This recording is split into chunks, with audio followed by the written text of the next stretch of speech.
दिल्ली के अमर कॉलोनी में घर के अंदर सब कुछ खत्म हो गया। एक बेटी जो यूपीएससी के सपने देख रही थी और एक आदमी जो उस घर को पहले से जानता था।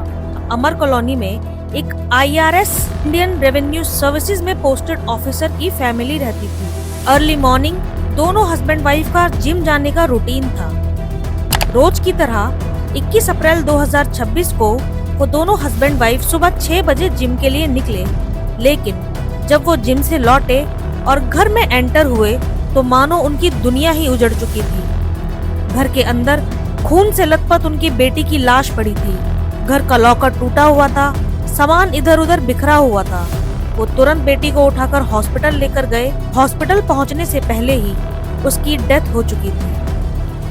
अब सवाल ये है कि इतने पॉश एरिया में जहां इतने बड़े बड़े ऑफिसर्स रहते हैं, इतनी टाइट सिक्योरिटी होती है, वहां एक आईआरएस के घर में घुसकर कौन ऐसा कर सकता है। पुलिस तुरंत एक्शन में आ जाती है। घर के आसपास के सारे सीसीटीवी फुटेजेस चेक किए जाते हैं। एंट्री टाइम, एग्जिट टाइम सब एनालाइज होता है। सब एविडेंस एक ही नाम की ओर पॉइंट होते हैं और वो नाम था राहुल मीणा।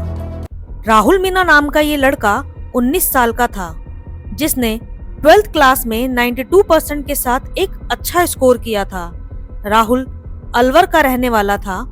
कुछ महीने पहले वो काम के सिलसिले से दिल्ली आया था और उसी दौरान इन आईआरएस ऑफिसर के घर पर एज अ सर्वेंट काम करता था, लेकिन उसको उसके काम से 8 महीने बाद ही निकाल दिया गया क्योंकि उसने वहां चोरी की कोशिश की थी और वहां उसके काम करने का रिकॉर्ड भी कुछ अच्छा नहीं था। और अब 8 महीने वहां बिताने के बाद वो इस घर को अच्छे से जानता था। घर की एक एक चीज के बारे में जान चुका था। कौन कब उठता है, कब सोता है और क्या चीज कहां पर रखी है।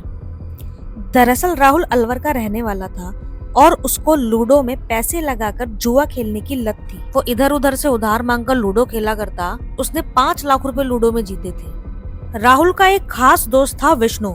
राहुल और विष्णु दोनों लूडो खेला करते थे। राहुल लूडो खेलने में कुछ ज्यादा ही माहिर था। राहुल विष्णु से ज्यादा पैसे भी जीता करता था।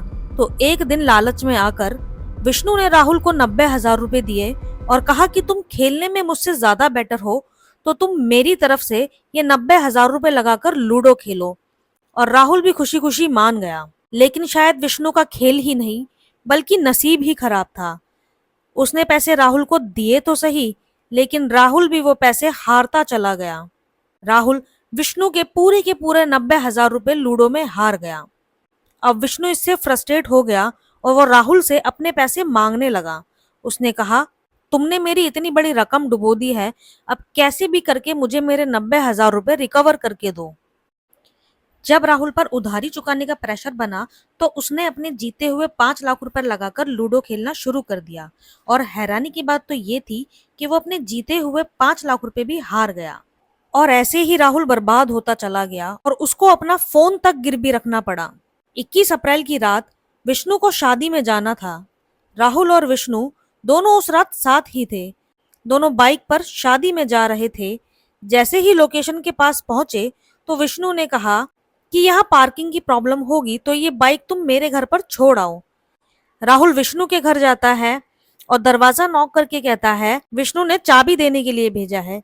और जैसे ही विष्णु की वाइफ ने दरवाजा खोला, राहुल ने उसको अंदर खींचकर उसके साथ जबरदस्ती की। उसका मोबाइल और विष्णु की बाइक लेकर वहां से फरार हो गया। राहुल उस बाइक से मुंबई दिल्ली एक्सप्रेसवे पर पहुंचता है और वहीं से एक ओमिनी कार गुजर रही होती है। वो उस ओमिनी कार से लिफ्ट मांगता है और कहता है कि मुझे बीच में दिल्ली में ड्रॉप कर देना। वहीं ओमिनी कार वाला उससे 6,000 रुपए किराए की डिमांड करता है और राहुल वो देने के लिए तैयार भी हो जाता है। राहुल ओमिनी कार में बैठकर वहां से निकलता है और अमर कॉलोनी आने से पहले ही उतर जाता है।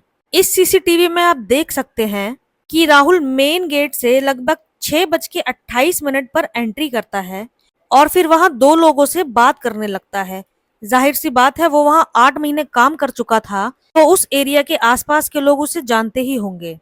इस अगली फुटेज में राहुल ने येलो शर्ट और ब्लैक पैंट पहनी हुई है। इसके बाद यहाँ से वो गायब हो जाता है।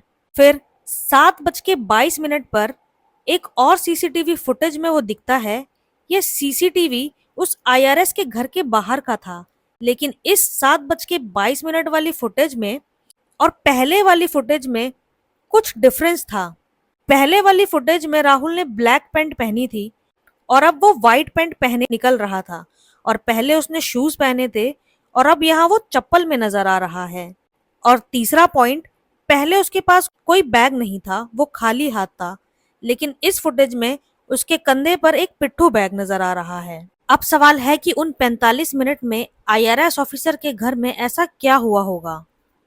राहुल को अच्छे से पता था कि घर में 3 लोग रहते हैं और रोज सुबह हस्बैंड वाइफ मॉर्निंग में जिम जाते हैं और 1.5 घंटे के बाद वापस आ जाते हैं करीब 7:30 बजे, और कभी कभी उनकी बेटी भी उनके साथ जाया करती थी। अक्सर वो लोग घर की एक चाबी सर्वेंट्स के लिए घर के ही बाहर किसी गमले में रखकर जाते थे, क्योंकि 8 बजे उनके घर में उनके कुक भी एंटर करते थे। तो राहुल को अच्छे से पता था कि चाबी कहाँ होती है। अब उसे अपने दोस्त से लिया गया कर्जा चुकाना था, तो उसने उस घर में चोरी करने का फैसला किया। करीब 6:36 पर वो घर में घुसा और घर में घुसकर वो चौंक गया, क्योंकि घर में आईआरएस ऑफिसर की बेटी मौजूद थी। वैसे तो आईआरएस ऑफिसर की बेटी उनके साथ कभी कभी जिम जाया करती थी, लेकिन 20 अप्रैल को उसके पेरेंट्स ने एक फैसला लिया कि तुम सुबह सुबह उठकर पढ़ाई किया करो, क्योंकि सुबह पढ़ने से दिमाग फ्रेश रहता है और चीजें याद भी रहती हैं। ऑफिसर की बेटी को घर में मौजूद देखकर वो घबरा गया। लड़की उसको देखकर चौंक गई। वो उससे पैसे मांगने लगा। उस लड़की ने मना किया, तो राहुल ने मोबाइल चार्जर की वायर से उसका गला घोंट दिया और फिर उसके साथ दुष्कर्म किया। वो लड़की अब बेसुध नीचे पड़ी थी और राहुल को अच्छे से पता था कि इनके घर में एक लॉकर है जो उस लड़की के फिंगरप्रिंट से खुलता है। तो राहुल उसको घसीट कर उस लॉकर की तरफ ले गया और उसके फिंगरप्रिंट से वो लॉकर खोलने की कोशिश की, लेकिन वो लड़की खून में लथपथ थी, तो शायद इसी वजह से वो लॉकर ओपन नहीं हुआ। राहुल ने उसकी बॉडी को वहीं फेंका और फिर उस लॉकर को तोड़कर, उस लॉकर में करीब 2-2.5 लाख रुपए कैश पड़ा था, वो सारा कैश लेकर घर से निकल गया। जाते वक्त उसने सिर्फ पैसा ही नहीं, एक परिवार की पूरी दुनिया भी चुरा ली थी। दिल्ली पुलिस ने इस केस को 12 घंटे के अंदर ही क्रैक कर दिया। केस को क्रैक करने में सबसे बड़ी मदद सीसीटीवी फुटेज से मिली। सीसीटीवी फुटेज को देखते ही आईआरएस ऑफिसर, उनकी वाइफ ने तुरंत राहुल को पहचान लिया और राहुल के पास्ट रिकॉर्ड्स के अकॉर्डिंग पुलिस ने राहुल का फोन ट्रेसिंग पे लगा दिया। राहुल द्वारका के एक होटल में बैठकर चैन की सांस ले रहा था। जैसे ही उसने होटल का वाईफाई अपने फोन से कनेक्ट किया, पुलिस तुरंत लोकेशन पर पहुंच गई और राहुल वहां से पकड़ा गया। एक बेटी जो देश की सेवा का सपना देख रही थी, आज सिर्फ एक हेडलाइन बनकर रह गई। अगर आपको लगता है कि सेफ्टी सिर्फ स्ट्रेंजर से ही रखनी होती है, तो ये केस आपको दोबारा सोचने पर मजबूर कर देगा। ऐसे ही क्राइम केसेस सुनने के लिए हमारे चैनल को सब्सक्राइब करना बिल्कुल ना भूलें, और अगर आपको वीडियो पसंद आया हो तो वीडियो को लाइक करना, चैनल को सब्सक्राइब